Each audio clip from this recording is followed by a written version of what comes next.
What's up, peoples? It's your boy Moods. We're back with another entry in my countdown. In at number 4 in my personal top 25 MCs of all time.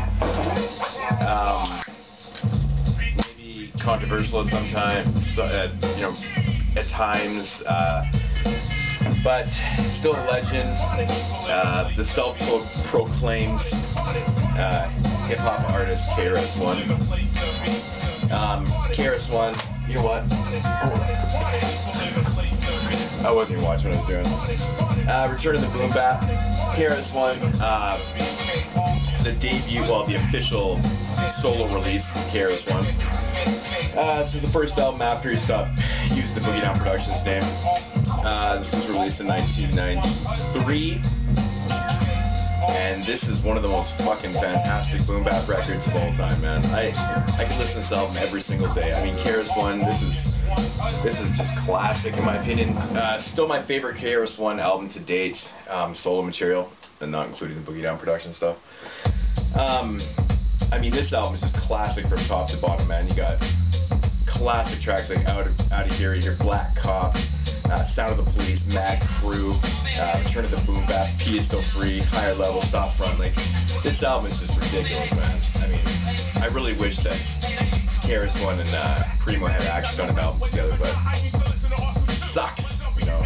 All these Primo projects are rumored to come out from over the years, never did, but I don't know if there was actually a KRS-One DJ Premier one, but it would have been cool.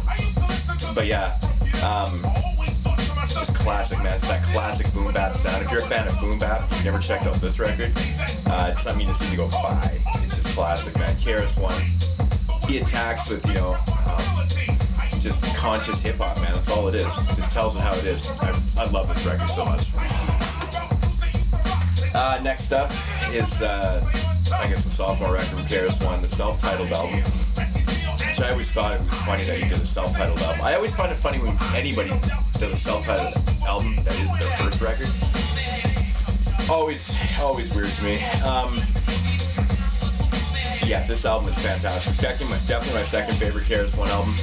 Yeah, this album just starts off with a boom, man. Rappers Are in Danger. I absolutely love that track so much. Emcees Act Like They Don't Know, of course, the Curtis Blow. Oh yeah, one of my favorite tracks, man. Love that song. Free Muima, amazing. Represents real hip hop with Dot Specs. Come on, how KRS-One is that right there? Holds, Out of Time. I like Builder Skills too. Buster Adams dope. But another classic. I mean, what some people say it's not. It's a personal classic. You be the judge. I think it's fucking amazing. Amazing. Another great boom bap album. I got next. Now, this album always tripped me out a little bit because KRS-One always proclaimed underground music, you know, with that conscious underground kick. This was still definitely an awesome record for, you know, for the underground heads.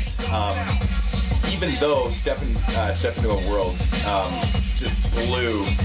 I mean, this album actually went gold. I think this is the highest selling album KRS-One ever had, I believe. You know, that hit the radios back in, what was this, 90? I want to say 95, 90. I mean, I was gonna say 96, 97. Yeah, I remember. Oh man, I see, like, every party I went to back in the day, man, everybody was spinning that on vinyl. Everyone had the doubles. They were cutting it up. Just ridiculous, but that song was just like on a whole different level for me, man. I'll never forget, like, hearing KRS-One on all these radio stations, and I was like, what the fuck is going on? Like, mainstream radio stations, and it kind of got to me a little bit, but, you know, it was over quick. The Emcees, another great track on here. The song with Redman, where it's Blown, is dope. Really Hip Hop Part 2, I actually kind of like that song. I mean, there's some decent tracks. It's not overly, this song plays out funny. There's a lot of interludes and slower tracks and stuff, but it's okay. I mean, it's really kind of KRS-One's only mainstream album. This is just a retrospective. This is just basically a collection of stuff from Boogie Down Productions. Yeah, it's basically all it is. Next up came, this album I believe was released in 2001. Man, I am so bad with years now. I just can't forget 2001. this is when KRS-One beats and stuff kind of changed drastically. I'm a really big fan of the Sneak Attack. Now the Sneak Attack's the record that always fucking tripped me out, man, because, you know, it says that this album's explicit. I don't think there is an explicit version of this. Every version I've ever heard, I've never even heard a downloaded version. I've even done it for shits and giggles. I've even downloaded this album just to see if I could find a explicit version, like a non-edited version. For some reason, all the cuss words in this album are cut out, and it's too bad because songs like Hot and Kush and fucking, like, there's just so many good tracks on this record. But I can't stand the edits in it, man. It just fucking drives me nuts, man. This album it hits pretty hard. I always thought this was a really good album. Like I said though, it just seems like it's a fucking edited album. It's like the Genius Legend of Liquid Sword album. Same fucking thing, man. But yeah, I love this song a lot, man. I think I was fucking dope. I was actually living by myself in Vancouver at the time this came out. I bought it and I bumped that shit like all summer, man. Or actually, I guess it was in the fall time when I bought it. But next up, KRS-One in the Temple of Hip Hop. Now, I believe this came the next year, 2002. Now this album was basically a concept album, like, you know, all about being spiritual minded and stuff. Very religious record. I absolutely hated this album. This is one KRS-One album I can't listen to. Almost every song in this album just drives me nuts. I don't mind the South Bronx 2002, kind of the revamp of the song. It's not a remix, it's just a revamp. Other than that, this album is just, I can't listen to it. It's just bad. This is the Koch release of the Cristal. I know there's another version that I believe I think is not the official release. I think Koch was not supposed to put this album out at the time. The albums are very similar in track listing. I think some of the song titles are different from the other. I can't remember who put it out. This is the one I bought right when it came out, though. Like, I mean, why would you not think it's official? But it's decent, man. I thought the song Underground in here was really dope.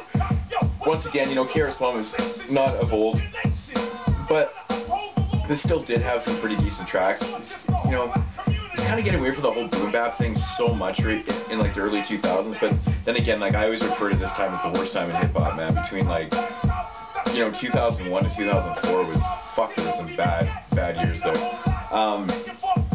But, you know, it's just a lot of mediocre records that came out that time period.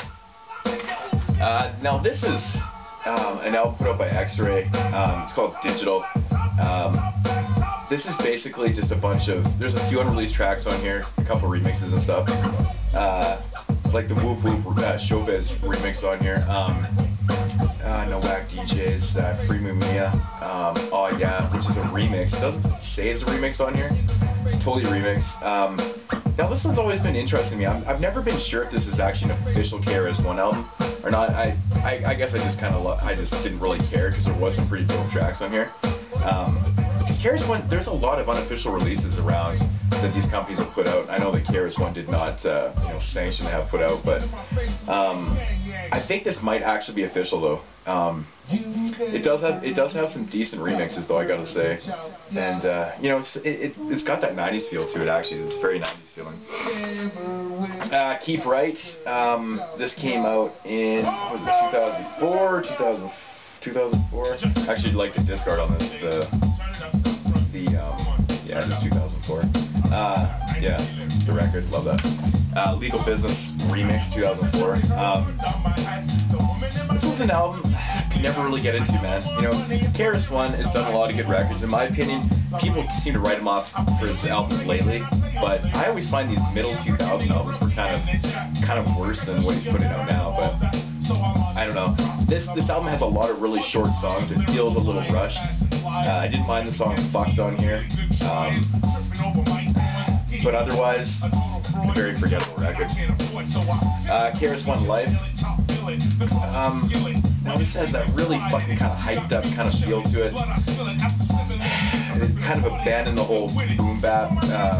By here it was just don't even expect anything like that. The song Blink Lung actually kind of makes me laugh, the whole thing behind it. there's a song on here called Fuck. It's different than that one, which is weird. It's actually spelled completely different too. Woke Up, I'm on the mic. There's actually some pretty decent tracks on here, but once again, another KRS-One album that kind of fails to live up to the early stuff, and you know, but it's actually still kind of enjoyable. I do actually kind of like this record, but yeah, it is what it is. That's KRS-One's life. Next up, I know I'm missing a couple. I know there's a mixtape in there, like the mixtape. I used to have it, don't know what happened to it.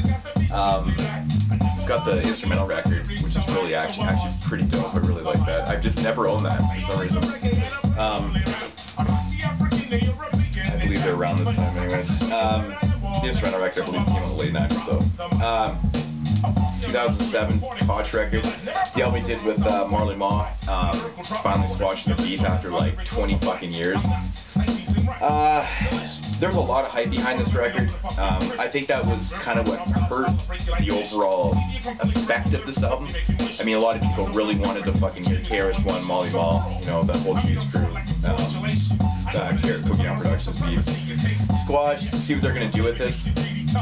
The end product was definitely average, but it wasn't bad. I don't think this album's good by any means, but I mean like great. I mean it's decent.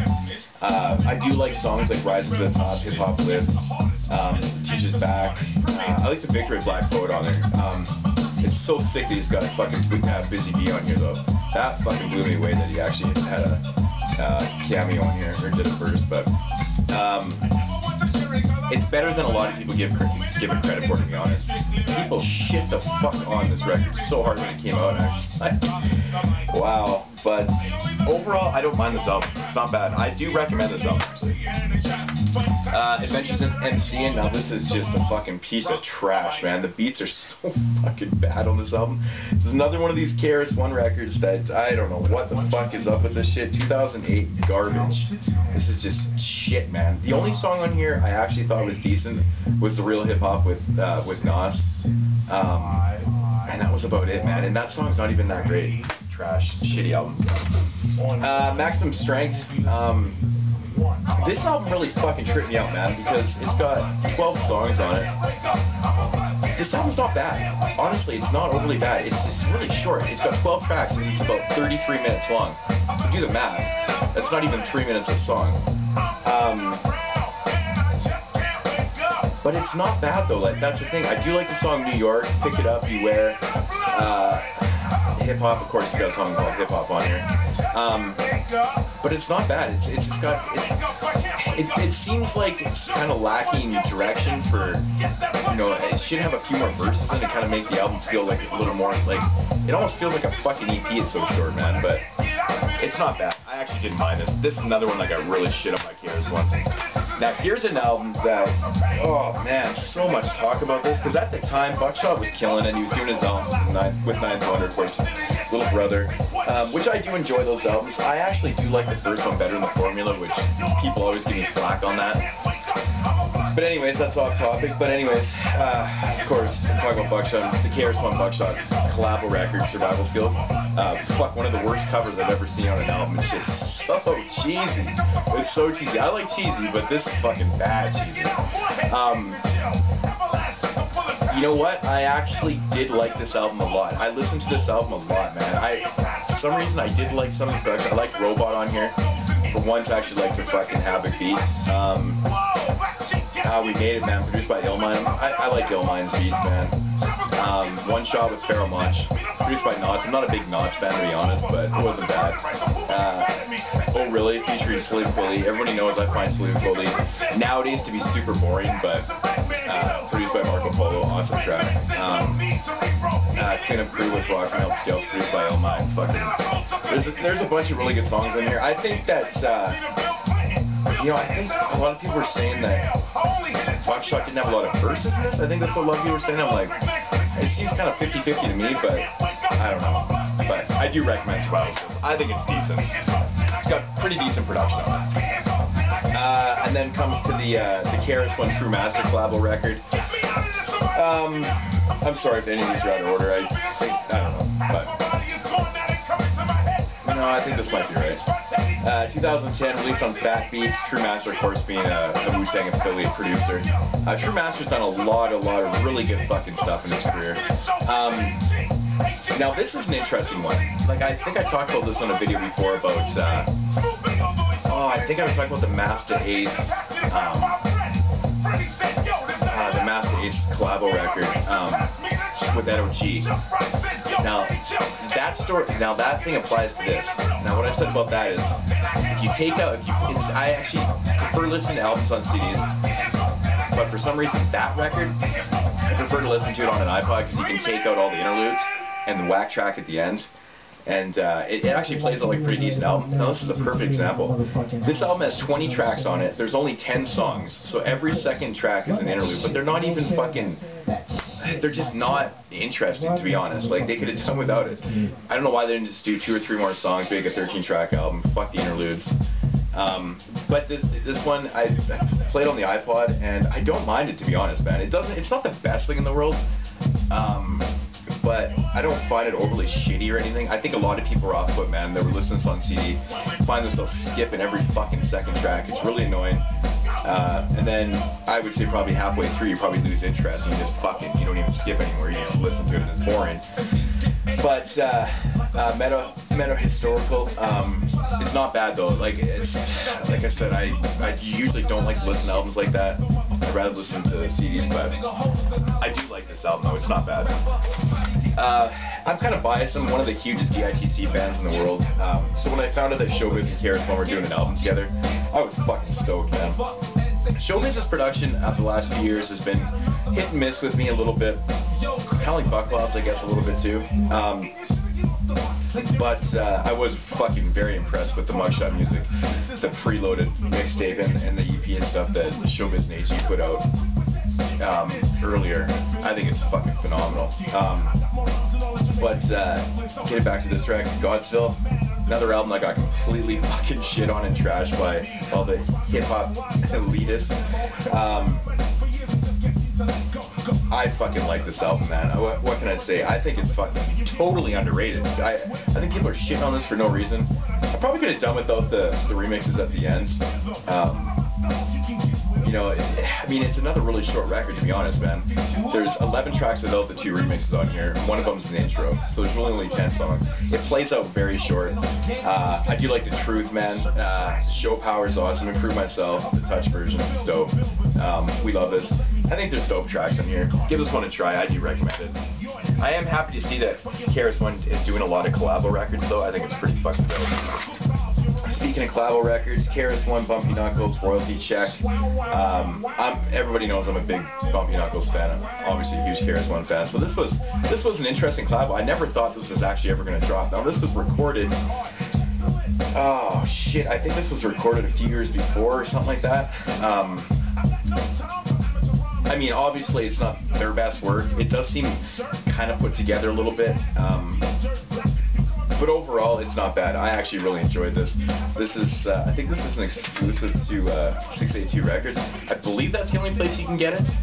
I mean, besides, you can probably get it on eBay now, but I think that's the only place that was actually selling copies of this. I don't think Underground or Access or anybody was doing it, but Flown with the Vets, I really like that song, and Ghetto Bird. Dope stuff. I think it's dope. And then the KRS-One, the BDP album, all produced by Kenny Parker. Now, I haven't really heard anybody talk about this album all year. I don't fucking think anybody has this album, to be honest. Weird. I mean, I know it leaked and stuff. This is another 682 exclusive record. Yeah, I know Underground's not, because I actually talked to Quest a long time ago, and I asked him why they weren't getting these, and he didn't know why they couldn't get them, but I think that's what he said. I can't remember, but I think it's actually pretty good. It's not overly the best thing in the world. It's another, you know, it's above average, just like a lot of the last records. Tote Guns, fucking love the B.I.G. sample in there. Time's Up featuring Jesse West was fucking sick, man. Forever with Channel Live. It's good to see he's doing tracks with Channel Live again. Fucking good shit, man. But yeah, the BDP album from this year, what can I say? It's fucking dope, man. In my opinion, it's good. So that's the wad of fucking KRS-One albums. Like I said, he did recently did an EP, I can't remember what it's called. I'm missing the mixtape. and the instrumental record. But I mean, overall, this is a fucking wad of KRS. This is not including, obviously, the Beatdown Productions. I'm a big fan. I mean, there's a couple albums in there I can't listen to, but what do you expect when you have like 20 fucking albums? So, Moods signing off. I need to get a drink here. Number 4 on the countdown. Thanks for watching and subscribing. Peace.